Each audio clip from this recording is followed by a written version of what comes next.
بسم اللہ الرحمن الرحیم۔ اہل بیت اطہار رضوان اللہ علیہ مجمعین کی فضیلت اور عظمتوں کو اس لیے بیان کیا جاتا ہے کہ یہ بیان کرنے والے اپنی مرضی سے بیان نہیں کرتے بلکہ خالق کائنات کے حکم پر بیان کرتے ہیں۔ اللہ تعالیٰ نے اپنے کلام مجید میں کئی مقامات پر ان کی شان اور ان کی عظمت کو بیان فرمایا ہے، اور صاحب قرآن نبی کریم صلی اللہ علیہ وسلم نے اپنے احادیث مبارکہ کے ذریعے سے جا بجا اہل بیت اطہار کی شان اور عظمت کو بیان فرمایا ہے۔ کئی احادیث پاک ہے کہ جس میں نبی پاک علیہ السلام نے اہل بیت کی شان اور عظمت کو بڑے پیارے اور بڑے خوبصورت انداز میں بیان فرمایا ہے۔ یہ آیت کریمہ قل لا اسألکم علیہ اجرا الا المودۃ فی القربى، اے میرے حبیب پاک علیہ الصلوۃ والسلام آپ فرما دیجئے میں تم سے تبلیغ دین کے کام پر کوئی اجر اور کوئی معاوضہ میں طلب نہیں کرتا، کوئی اجر نہیں مانگتا، کوئی اس کے میں پیسے نہیں لیتا، الا المودۃ فی القربى، صرف اسی چیز کو میں تم سے چاہتا ہوں کہ تم میرے قرابت داروں سے محبت رکھو فرمایا۔ تو اہل بیت اطہار کی فضیلت کی بات جو کی جا رہی ہے وہ اس لیے کی جا رہی ہے کہ نبی پاک علیہ السلام نے اپنی زبان سے ان کی فضیلت کو بیان فرمایا ہے۔ تو ہم اگر ان کی فضیلت بیان کریں گے، ان کی عظمت بیان کریں گے، تو یہ ہماری اپنی مرضی کا کام نہیں ہے بلکہ نبی پاک علیہ السلام کی سنت کریمہ پر ہم عمل کر رہے ہیں۔ حضور پاک علیہ السلام نے ان کی عظمت اور ان کی فضیلتوں کو مختلف انداز سے بیان فرمایا ہے۔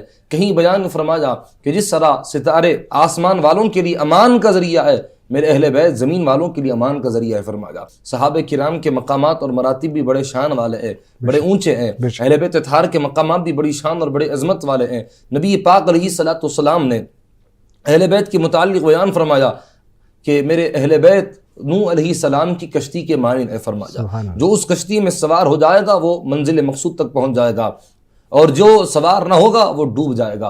اور صحابہ کرام کے بارے میں فرمایا کہ میرے صحابہ ستاروں کے مانند ہے، اصحابی کالنجوم فرمایا کہ وہ ستاروں کے مانند ہے، تم میں سے جو کوئی ان کی اقتداء کرے، ان کی پیروی کرے، وہ ہدایت پا جائے گا۔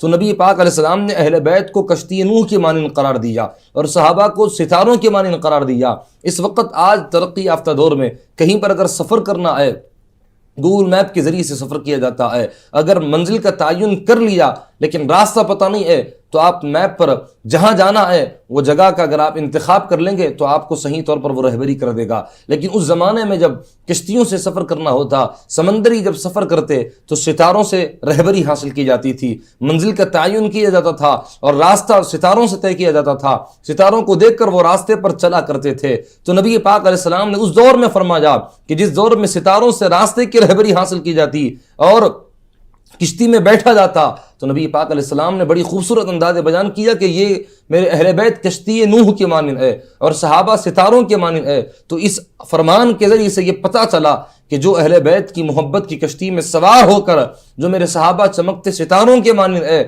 ان ستاروں سے رہبری حاصل کرے گا تو منزل مقصود تک آسانی کے ساتھ پہنچ جائے گا۔ ستاروں سے رہبری حاصل نہ کر کر صرف کشتی میں سوار ہونا اس کو منزل تک نہیں پہنچاتا ہے۔ ستاروں سے راستے کے بارے میں رہبری حاصل کرنا اور کشتی میں نہ بیٹھنا اس کو منزل تک نہیں پہنچاتا ہے۔ منزل تک پہنچنے کے لیے کشتی بھی ضروری ہے، ستارے بھی ضروری ہے۔